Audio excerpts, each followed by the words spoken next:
1 Samuel 31 and 2 Samuel 1.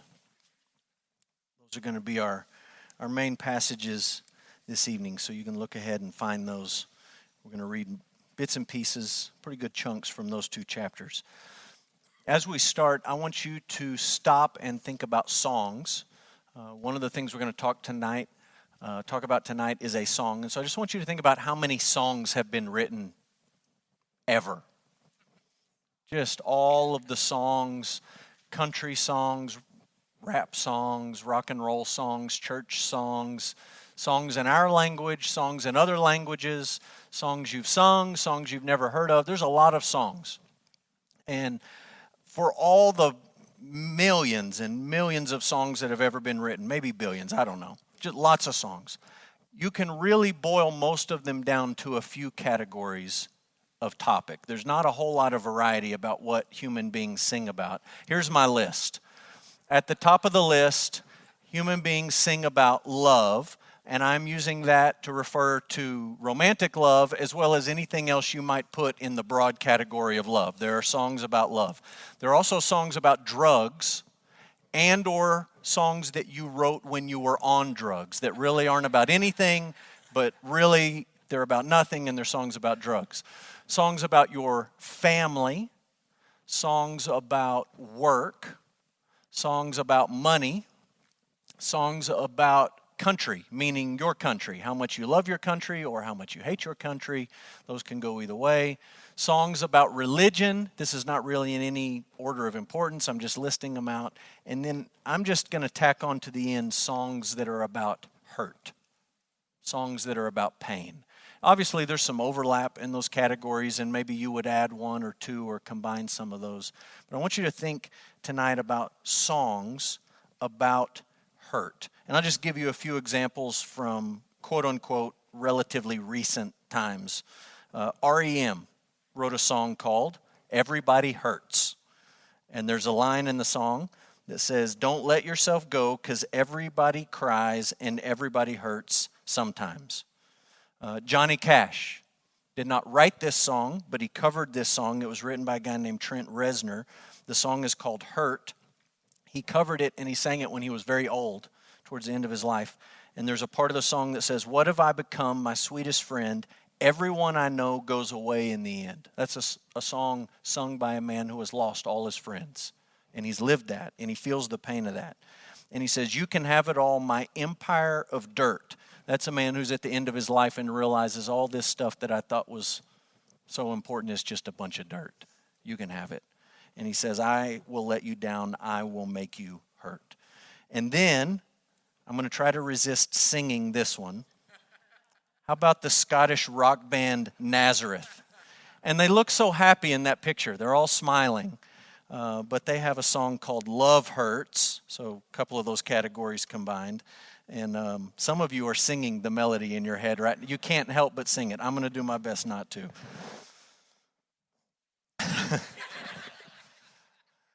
Love hurts, love scars, love wounds and marks. Any heart not tough enough or strong enough to take a lot of pain, take a lot of pain. Love is like a cloud. It holds a lot of rain. Love hurts. Ooh. Ooh. Love hurts. So we sing about hurt. And I didn't do a wide-ranging sociological research dive this week, but I imagine that what we sing about when we in our culture sing about hurt and pain is true for other places. I imagine they sing about the same thing in their own tunes and melodies and instruments and arrangements and all of those things. Hurt is a universal human experience on some level. Pain and suffering and hurt are things that we all go through at times in our lives. It could be because of family. It could be because of divorce. It could be because of something that your parents have done or not done, or something that your children have done or not done that can cause hurt. It could be physical injury that leads to just a dramatic change in your life. One injury could change everything about your livelihood and your work and your family.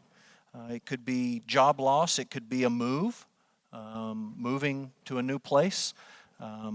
When we moved here from Oklahoma, there was hurt for especially our oldest daughter, just moving and leaving your friends, and you guys have experienced that sort of thing if you moved.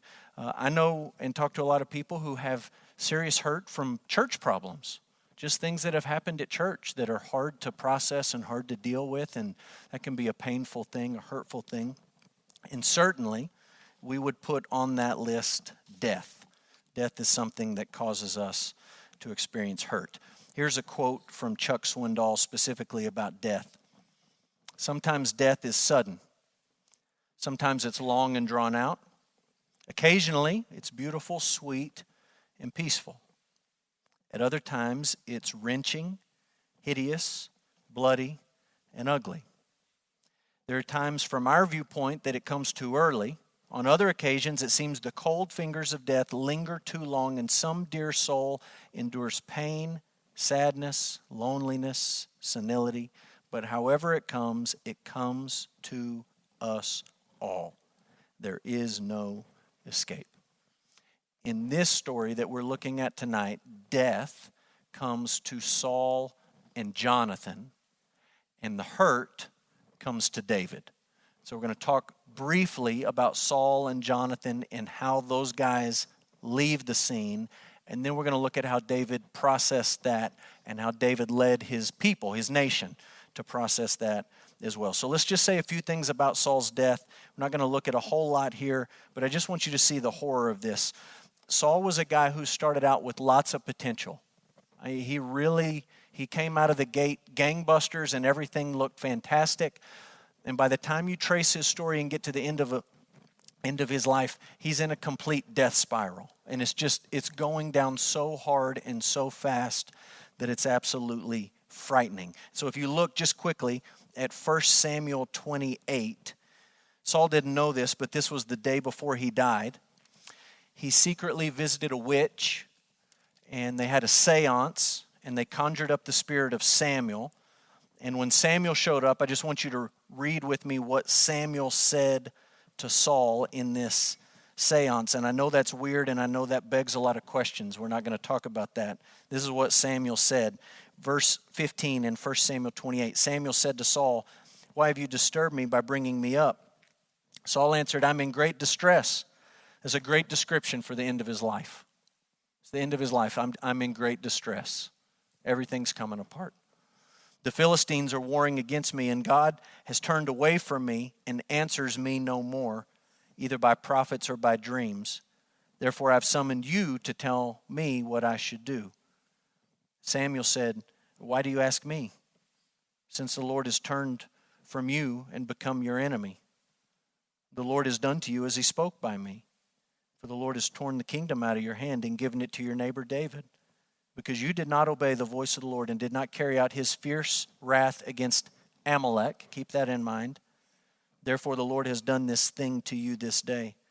Moreover, the Lord will give Israel also with you into the hand of the Philistines, and tomorrow you and your sons shall be with me.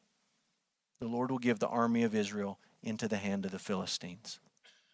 Probably not what he wanted to hear. This is what happened the very next day. 1 Samuel chapter 31, beginning in verse 1. The Philistines were fighting against Israel, and the men of Israel fled before the Philistines and fell slain on Mount Gilboa. The Philistines overtook Saul and his sons, and the Philistines struck down Jonathan and Abinadab and Malchishua, the sons of Saul. The battle pressed hard against Saul, and the archers found him, and he was badly wounded by the archers. Then Saul said to his armor-bearer, "Draw your sword and thrust me through with it, lest these uncircumcised come and thrust me through and mistreat me." But his armor-bearer would not, for he feared greatly. Therefore Saul took his own sword and fell upon it. When his armor-bearer saw that Saul was dead, he also fell upon his sword and died with him. Thus Saul died, and his 3 sons, and his armor-bearer, and all his men, on the same day together.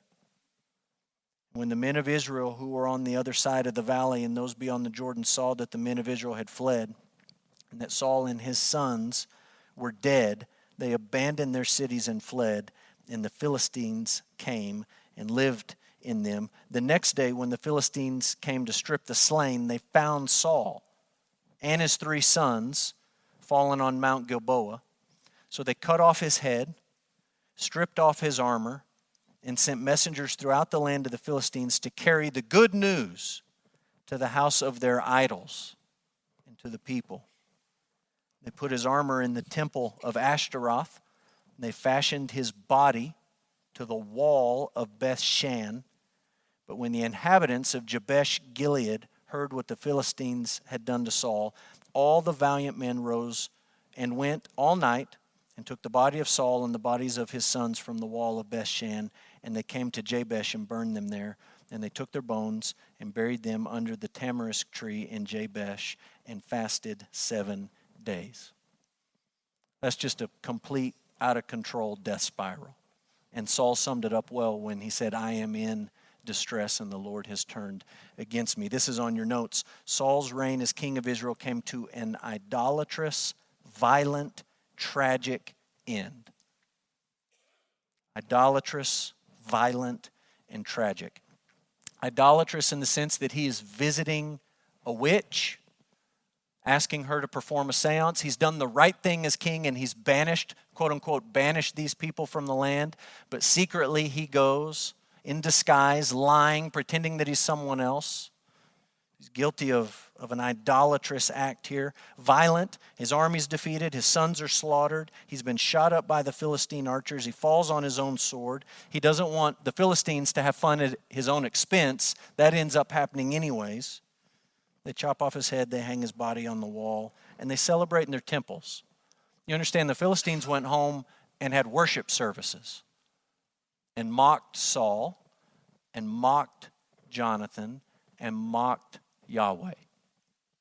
Our kings are stronger than your kings, our army is stronger than your army, and our gods are stronger than your God. It's violent, it's idolatrous, and it's tragic. 2 reminders I just give you before we press on in this story. In this life, the wicked will often experience ruin. Not always in this life, but often they will experience ruin. And the Bible describes this in a number of different ways. I gave you a few verses you can look up in Psalms and Proverbs. Sometimes it talks about the wicked man digs a trap for his enemy, but he's the one that's going to fall in it. Sometimes it talks about the violence of wicked men turning back on themselves and destroying them. In this life, oftentimes, the wicked will end in ruin. But in the next life, the wicked will certainly experience judgment.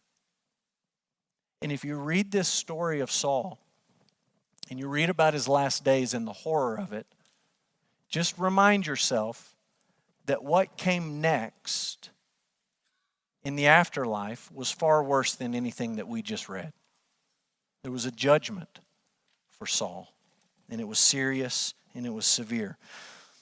When you go from the end of 1 Samuel chapter 31 and you flip the page to 2 Samuel chapter 1, you pick up with the same story and you find out this is how David got the news about Saul and Jonathan in the defeat of their army. This is how David found out about that news. And I just want to point this out. There's some textual questions surrounding the circumstances of his death.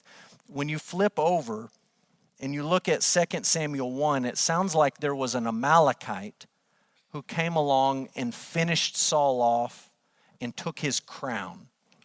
When you read the passage we just read, we didn't read about an Amalekite finishing him off or a crown. You read about the armor bearer, and he wouldn't kill him, and he falls on the sword. And you read these two, and initially you say, well, it sounds like two sort of different stories. But more than likely what happens is the Philistines are pressing in. Saul realizes the writing's on the wall to steal from Daniel. And he says, I'm just going to end it because I don't want these guys to torture me. He's watched his sons die, and he just falls on his own sword. Before he actually dies, what probably happened is this Amalekite comes along, finds him lying there in some state of near death, finishes him off, and takes the crown as proof that he's dead. You can wade through the details, and you can read the 2 chapters and compare them. I don't think there's a contradiction there. Don't get lost in the details and miss the bigger point. Saul lost his kingdom because he would not kill who? We read it a minute ago. Amalek, king of the Amalekites. He would not kill all of the Amalekites like God told him to, and he lost his kingdom. And in the end, it's an Amalekite that takes his life. Just think about the contrast that the author is giving you as you move from Saul to David. David, for the last several months of his life, has been doing Saul's job for him. He's been fighting the Amalekites. And when this Amalekite shows up and says, hey, he's dead and he's the one that finished him off, David finishes him off. And there's a real neat literary sort of piece of irony here that seams the whole story together and says, look, Saul goes out because he won't wipe out the Amalekites, and they're the ones who eventually do him in. David is actually doing Saul's job, fighting the Amalekites, and he's the one that ultimately finishes them off. Now, what I want you to see tonight is how David handles this.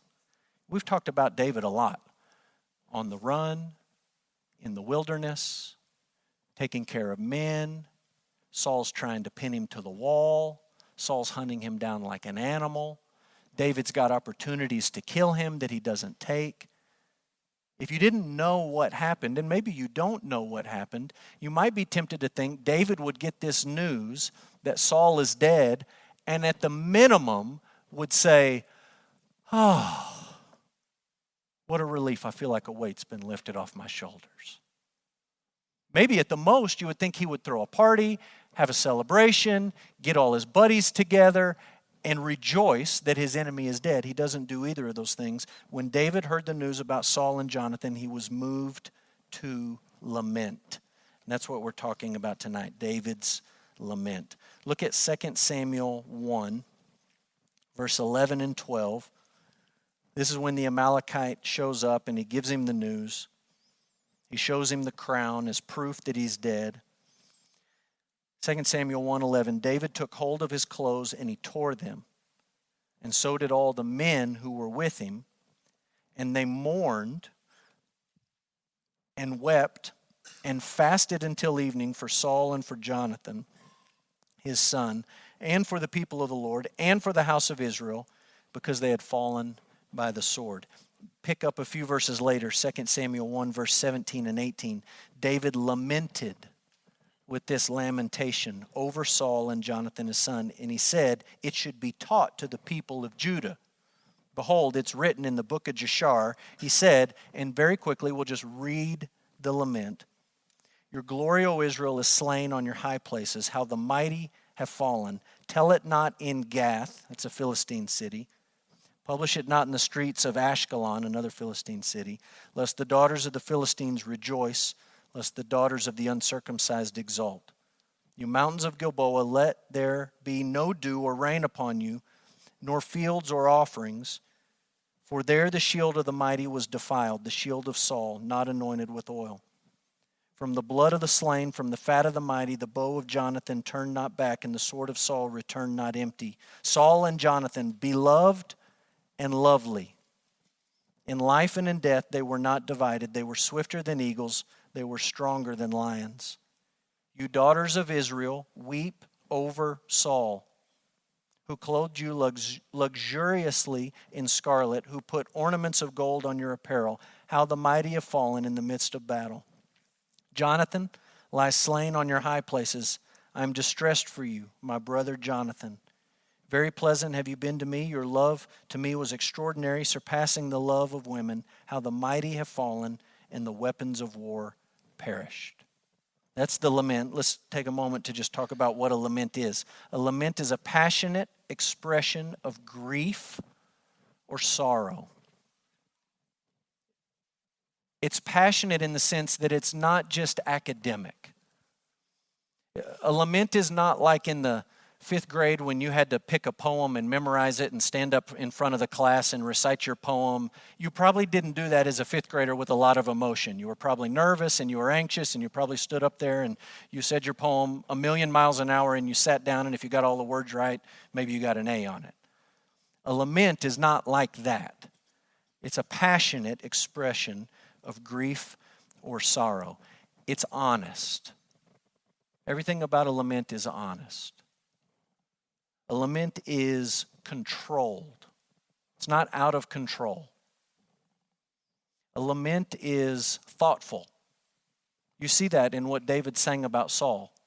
Look, David has the task that a lot of preachers have when somebody dies and you have to say a eulogy, a good word at their service. For some people, that's really easy. And for some people, you have to step back and say, well, what are you going to say about Saul? Samuel pretty much said it all just a day earlier, right? But he says, look, he increased wealth in Israel. You had nice clothing. You had gold. He was a soldier. He was valiant. He was loyal to his son to some degree. In moments, it's thoughtful. It's filled with faith. A lament is. It's filled with faith in God. And you could say a lament is an act of worship. It is not just talking to people, but it's really talking to God and allowing other people to hear. Peterson describes it like this: lament isn't an animal wail. It's not an inarticulate howl. Lament notices and attends, savors and delights, details, images, relationships. Pain entered into, accepted, and owned can become poetry. It's no less pain. There is pain there. There is grief and there is sorrow, but it's no longer ugly. The Bible is filled with lamentations. There's tons of them. Did you know over 70% of the book of Psalms are laments?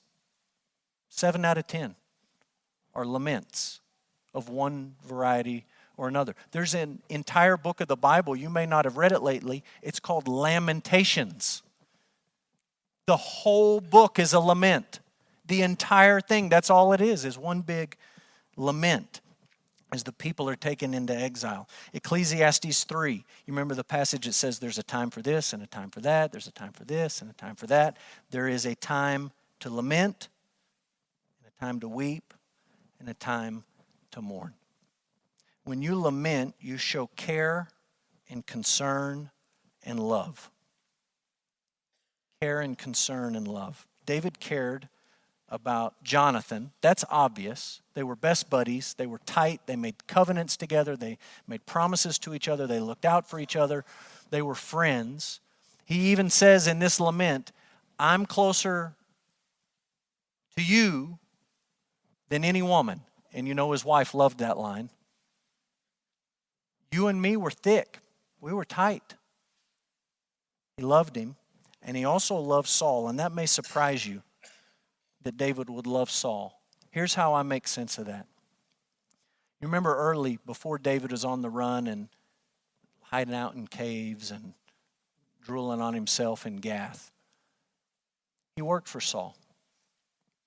And he saw Saul tormented by an evil spirit. And we don't know all the details, but somehow it worked out that when the spirit would torment Saul, David would show up and play music, and it would give some relief to Saul. David ministered to Saul in his suffering. And I can just say this from experience, it is impossible to minister to a person and not care for them. You may not go into it caring for them. You may go into it with a bad attitude. But when you minister to a person who's hurting, like David did to Saul early on, you develop a bond for that person. And I think that's what happened between David and Saul. There's care, there's concern, there's love. And I just want you to contrast this with our news cycle in the United States. News, breaking news. I bet somebody has broken news while we've started. I bet you could pick your phone up and there's a Fox News alert, a CNN breaking news, a something has happened and it's breaking news. We get news all the time and almost all of it's bad. Someone died, breaking news. One country's bombing another, breaking news. Somebody got caught in a scandal, breaking news. I mean, that's the essence of what the news is. If you want attention, do something bad. That's what the news pays attention to. Why does the news pay attention to that? Because that's what you and I pay attention to. We tune in, we listen. It's breaking news. I can't turn away. I got to know it. I got to hear all the details. In all of that bad news that you see on the news, there's no lament. In fact, sometimes there's celebration. Sometimes there's laughing at situations that are truly tragic. And they're made light of and they're reported as just sort of factual. There's no lament in any of it. There's no care. There's no concern. There's no love. Peterson says it like this. There's no lament, and he's talking about our culture, because truth isn't taken seriously. Love isn't taken seriously. Human life doesn't matter as life. As God-given, Christ-redeemed, Spirit-blessed life, it counts only as news. There's no dignity to any of it. It's all trivial. It's all trivialized. You and I need to learn how to lament. Fox News isn't going to teach you how to do it. You can turn to CNN or MSNBC or any of the rest of them. They're not going to teach you how to do it either. They'll teach you how to gloat. They'll teach you how to cry that the sky is falling. They won't teach you how to lament.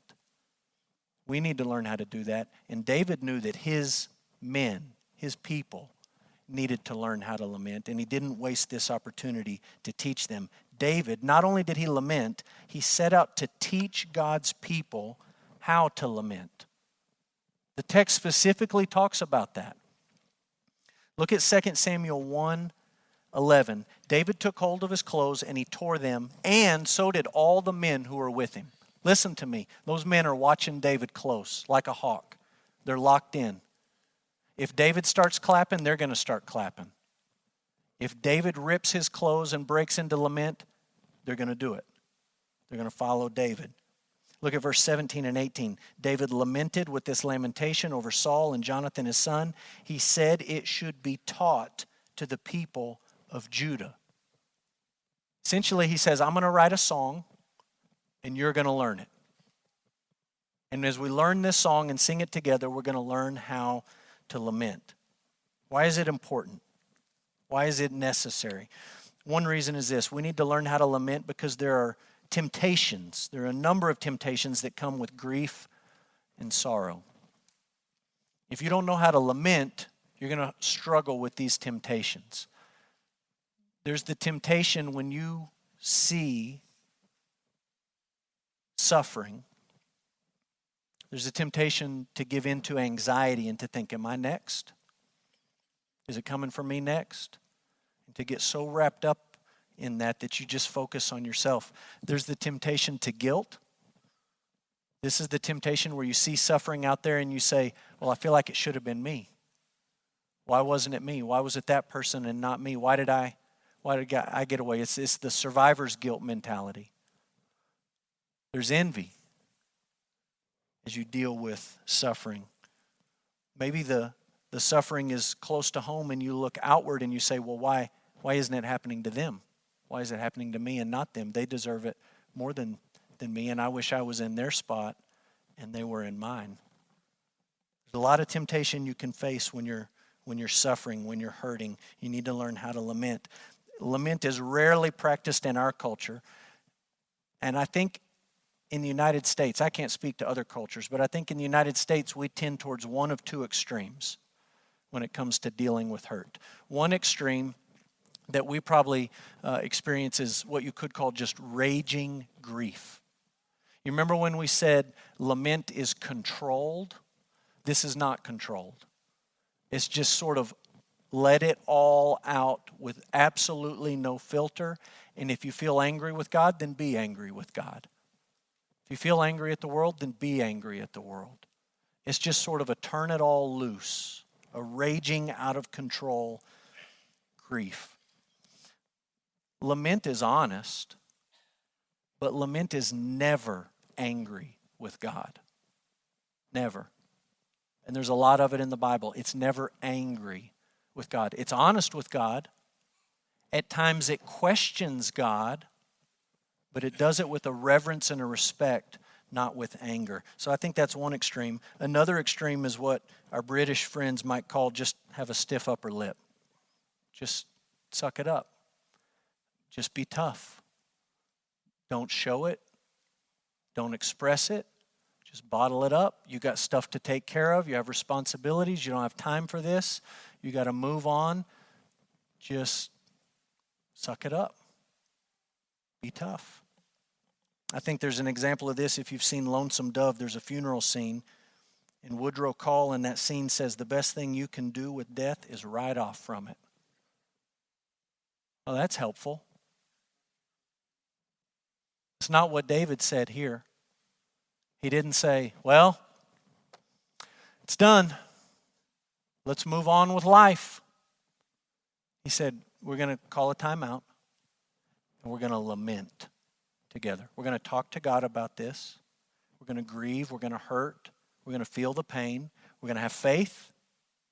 We're going to be under control. We're going to do it together as the people of God, but we're going to lament. We need to know how to do it. Lament is often missing in our prayers. It's often missing.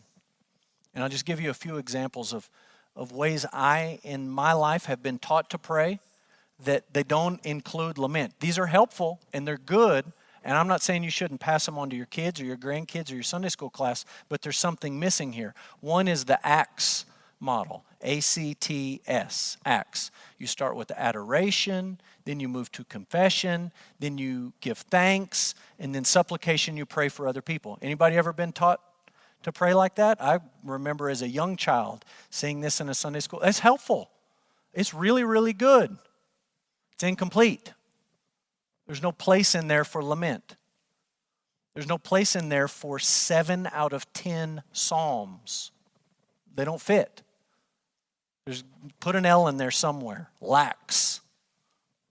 I don't know, you could rearrange it some other way. I'm not going to try to anagram it, but you're missing something. Another one is pray. You praise, then you repent, then you ask, then you yield. That's pretty good. That's a good way to approach prayer, especially for a new believer who doesn't know how to pray. What do I actually say to God? That's a pretty good start.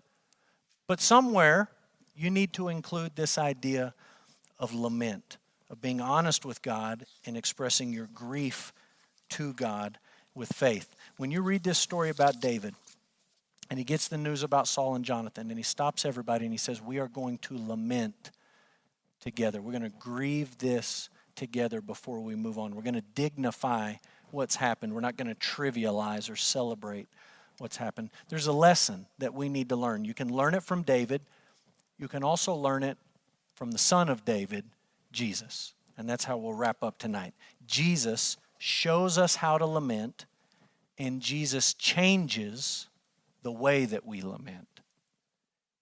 He sets an example that we can follow.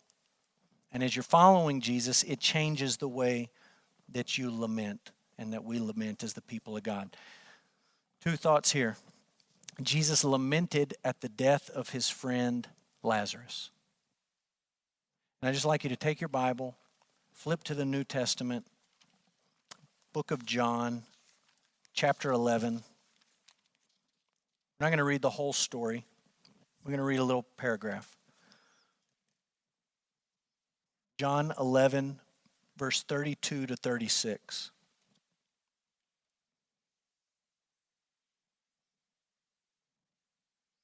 When Mary came to where Jesus was and saw him, she fell at his feet, saying to him, Lord, if you had been here, my brother would not have died. When Jesus saw her weeping, that's one of the things he saw. He saw Mary weeping. And the Jews who had come with her also weeping. He was deeply moved in his spirit and greatly troubled. And he said, where have you laid him? And they said to him, Lord, come and see. Jesus wept. So the Jews said, see how he loved him. But some of them said, could not he who opened the eyes of the blind man also have kept this man from dying? And in the verses that follow, he says, take away the stone. He says to Martha and to Mary, I told you if you believed you would see the glory of God. He prays to the Father. And then he says in verse 43, Lazarus, come out. The man who had died came out, his hands and feet bound with linen strips, his face wrapped with a cloth. Jesus said, unbind him and let him go.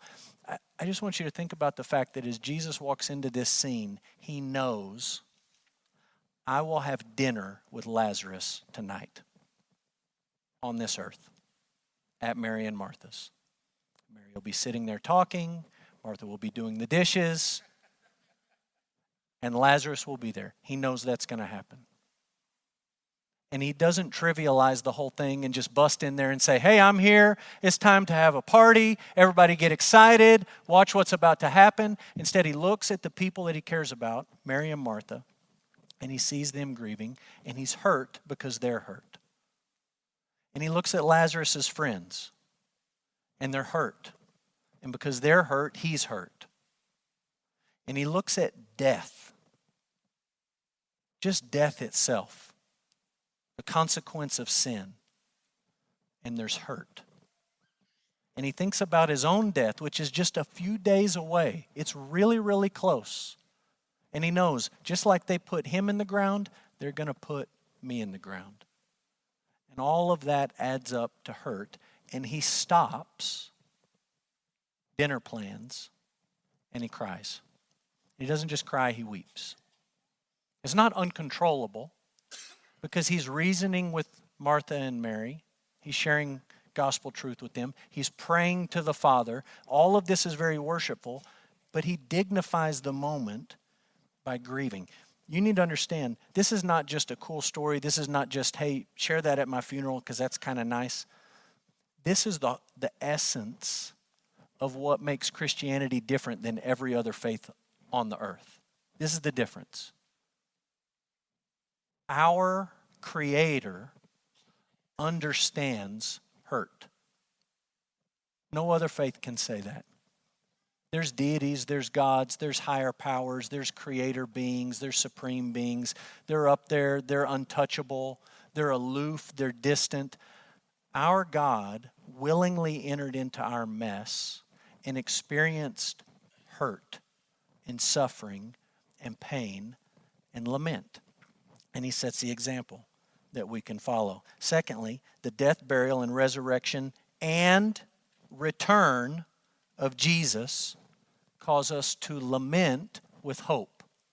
And understand what we didn't say. We didn't say the death, burial, resurrection, return of Jesus makes us happy all day long and just puts a smile on our face that never goes away.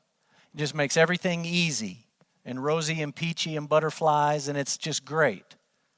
But in our lament, we have hope.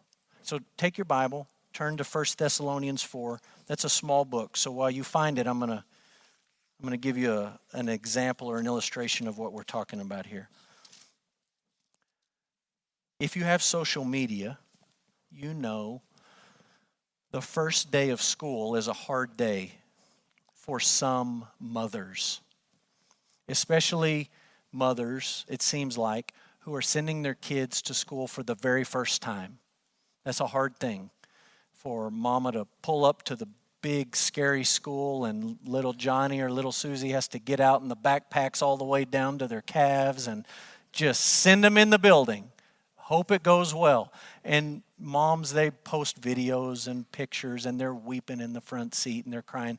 And there's even a thing now, this happens in our own city, a cry club. Cry club for moms. So you go the first day of school, drop your kids off at school, then you go to the designated place and you have cookies and punch and you sit around and you cry together. And you just say, oh, I miss him so much. Oh, it's so sad. And they're just broken over it. Talk to those moms in February.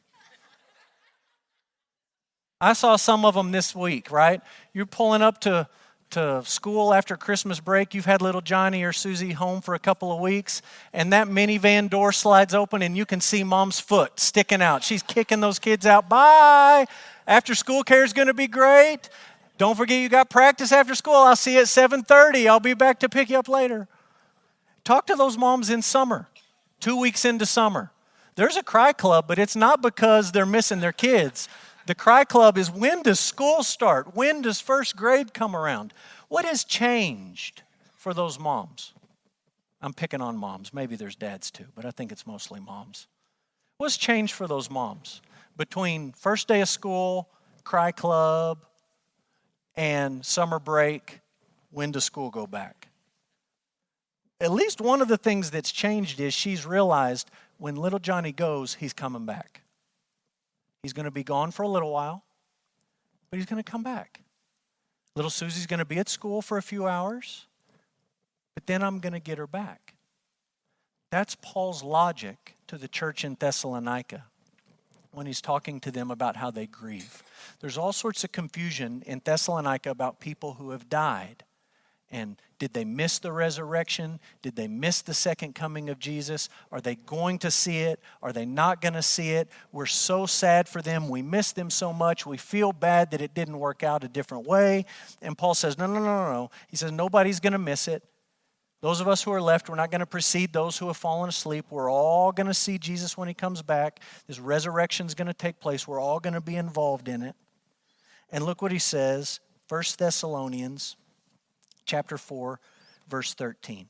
We do not want you to be uninformed, brothers, about those who are asleep, about those who have died, that you may not grieve as others do who have no hope. And he goes on and he says, he's going to come back. I know that you're grieving right now. I know that you're feeling hurt and loss and pain and suffering. And Paul doesn't try to minimize that. He doesn't say just suck it up. He doesn't say just throw a big giant pity party. He says grieve. You should be grieving. It's hurt. It's real. Lament. But do it with hope. You do it with hope because Jesus is coming back. And when he comes back, he's coming as the King of Kings, the Lord to rule over all lords. He's going to sit on David's throne forever.